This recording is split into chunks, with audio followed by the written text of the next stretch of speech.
Job, chapter 1. In the land of Uz, there lived a man whose name was Job. This man was blameless and upright. He feared God and shunned evil.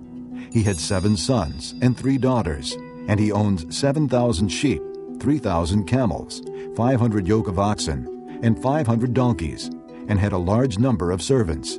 He was the greatest man among all the people of the East. His sons used to take turns holding feasts in their homes, and they would invite their 3 sisters to eat and drink with them. When a period of feasting had run its course, Job would send and have them purified. Early in the morning he would sacrifice a burnt offering for each of them, thinking, "Perhaps my children have sinned and cursed God in their hearts." This was Job's regular custom. One day the angels came to present themselves before the Lord, and Satan also came with them. The Lord said to Satan, "Where have you come from?" Satan answered the Lord, "From roaming the earth and going back and forth in it." Then the Lord said to Satan, "Have you considered my servant Job? There is no one on earth like him. He is blameless and upright, a man who fears God and shuns evil." "Does Job fear God for nothing?" Satan replied, "Have you not put a hedge around him and his household and everything he has? You have blessed the work of his hands, so that his flocks and herds are spread throughout the land. But stretch out your hand and strike everything he has, and he will surely curse you to your face." The Lord said to Satan, "Very well, then, everything he has is in your hands, but on the man himself do not lay a finger." Then Satan went out from the presence of the Lord. One day when Job's sons and daughters were feasting and drinking wine at the oldest brother's house, a messenger came to Job and said, "The oxen were plowing and the donkeys were grazing nearby, and the Sabaeans attacked and carried them off. They put the servants to the sword, and I am the only one who has escaped to tell you." While he was still speaking, another messenger came and said, "The fire of God fell from the sky and burned up the sheep and the servants, and I am the only one who has escaped to tell you." While he was still speaking, another messenger came and said, "The Chaldeans formed 3 raiding parties and swept down on your camels and carried them off. They put the servants to the sword, and I am the only one who has escaped to tell you." While he was still speaking, yet another messenger came and said, "Your sons and daughters were feasting and drinking wine at the oldest brother's house, when suddenly a mighty wind swept in from the desert and struck the 4 corners of the house. It collapsed on them, and they are dead, and I am the only one who has escaped to tell you." At this, Job got up and tore his robe and shaved his head. Then he fell to the ground in worship and said, "Naked I came from my mother's womb, and naked I will depart. The Lord gave, and the Lord has taken away. May the name of the Lord be praised." In all this, Job did not sin by charging God with wrongdoing. Chapter 2. On another day, the angels came to present themselves before the Lord, and Satan also came with them to present himself before him. And the Lord said to Satan, "Where have you come from?" Satan answered the Lord, "From roaming through the earth and going back and forth in it." Then the Lord said to Satan, "Have you considered my servant Job? There is no one on earth like him. He is blameless and upright, a man who fears God and shuns evil. And he still maintains his integrity, though you incited me against him to ruin him without any reason." "Skin for skin," Satan replied. "A man will give all he has for his own life. But stretch out your hand and strike his flesh and bones, and he will surely curse you to your face." The Lord said to Satan, "Very well, then, he is in your hands, but you must spare his life." So Satan went out from the presence of the Lord and afflicted Job with painful sores from the soles of his feet to the top of his head. Then Job took a piece of broken pottery and scraped himself with it as he sat among the ashes. His wife said to him, "Are you still holding on to your integrity? Curse God and die." He replied, "You are talking like a foolish woman. Shall we accept good from God and not trouble?" In all this, Job did not sin in what he said. When Job's 3 friends, Eliphaz the Temanite, Bildad the Shuhite, and Zophar the Naamathite, heard about all the troubles that had come upon him, they set out from their homes and met together by agreement to go and sympathize with him and comfort him. When they saw him from a distance, they could hardly recognize him. They began to weep aloud, and they tore their robes and sprinkled dust on their heads. Then they sat on the ground with him for 7 days and 7 nights. No one said a word to him, because they saw how great his suffering was. Chapter 3.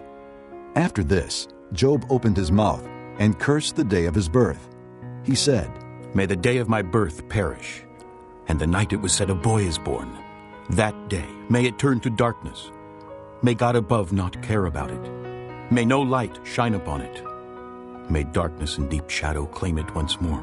May a cloud settle over it. May blackness overwhelm its light. That night, may thick darkness seize it. May it not be included among the days of the year, nor be entered in any of the months. May that night be barren. May no shout of joy be heard in it. May those who curse days curse that day. Those who are ready to rouse Leviathan. May its morning stars become dark. May it wait for daylight in vain and not see the first rays of dawn. For it did not shut the doors of the womb on me to hide trouble from my eyes. Why did I not perish at birth and die as I came from the womb? Why were there knees to receive me and breasts that I might be nursed? For now I would be lying down in peace. I would be asleep and at rest with kings and counselors of the earth, who built for themselves places now lying in ruins, with rulers who had gold, who filled their houses with silver. Or why was I not hidden in the ground like a stillborn child, like an infant who never saw the light of day? There the wicked cease from turmoil, and there the weary are at rest. Captives also enjoy their ease. They no longer hear the slave drivers shout. The small and the great are there, and the slave is freed from his master. Why is light given to those in misery, and life to the bitter of soul, to those who long for death that does not come, who search for it more than for hidden treasure, who are filled with gladness and rejoice when they reach the grave? Why is life given to a man whose way is hidden, whom God has hedged in? For sighing comes to me instead of food. My groans pour out like water. What I feared has come upon me. What I dreaded has happened to me.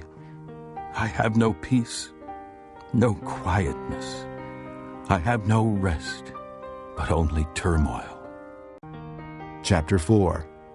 Then Eliphaz the Temanite replied, If someone ventures a word with you, will you be impatient? But who can keep from speaking?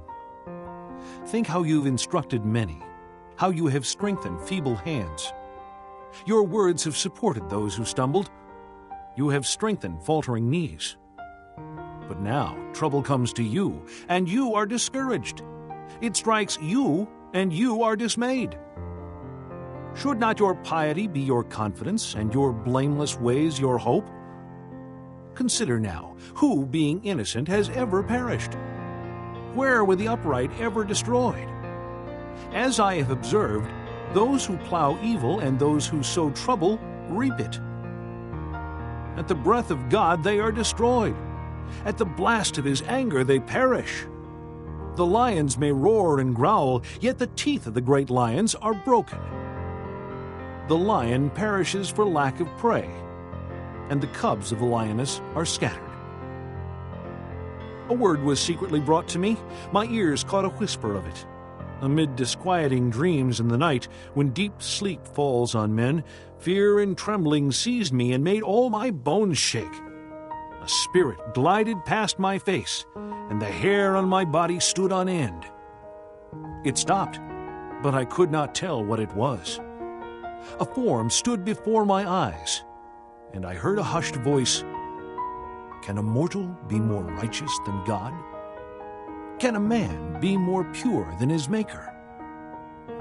If God places no trust in his servants, if he charges his angels with error, how much more those who live in houses of clay, whose foundations are in the dust, who are crushed more readily than a moth?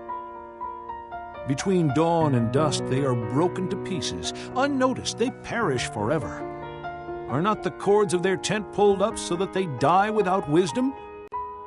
Chapter 5. Call if you will, but who will answer you? To which of the holy ones will you turn? Resentment kills a fool, and envy slays the simple. I myself have seen a fool taking root, but suddenly his house was cursed. His children are far from safety, crushed in court without a defender. The hungry consume his harvest, taking it even from among thorns, and the thirsty pant after his wealth. For hardship does not spring from the soil, nor does trouble sprout from the ground. Yet man is born to trouble as surely as sparks fly upward. But if it were I would appeal to God. I would lay my cause before him. He performs wonders that cannot be fathomed, miracles that cannot be counted. He bestows rain on the earth. He sends water upon the countryside. The lowly he sets on high, and those who mourn are lifted to safety. He thwarts the plans of the crafty, so that their hands achieve no success. He catches the wise in their craftiness, and the schemes of the wily are swept away. Darkness comes upon them in the daytime. At noon they grope as in the night. He saves the needy from the sword in their mouth. He saves them from the clutches of the powerful. So the poor have hope, and injustice shuts its mouth.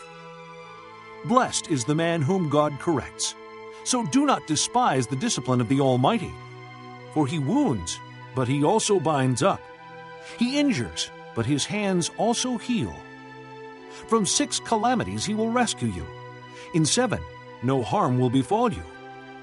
In famine he will ransom you from death, and in battle from the stroke of the sword. You will be protected from the lash of the tongue, and need not fear when destruction comes. You will laugh at destruction and famine, and need not fear the beasts of the earth.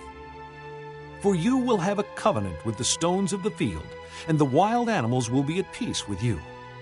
You will know that your tent is secure. You will take stock of your property and find nothing missing. You will know that your children will be many, and your descendants like the grass of the earth. You will come to the grave in full vigor, like sheaves gathered in season.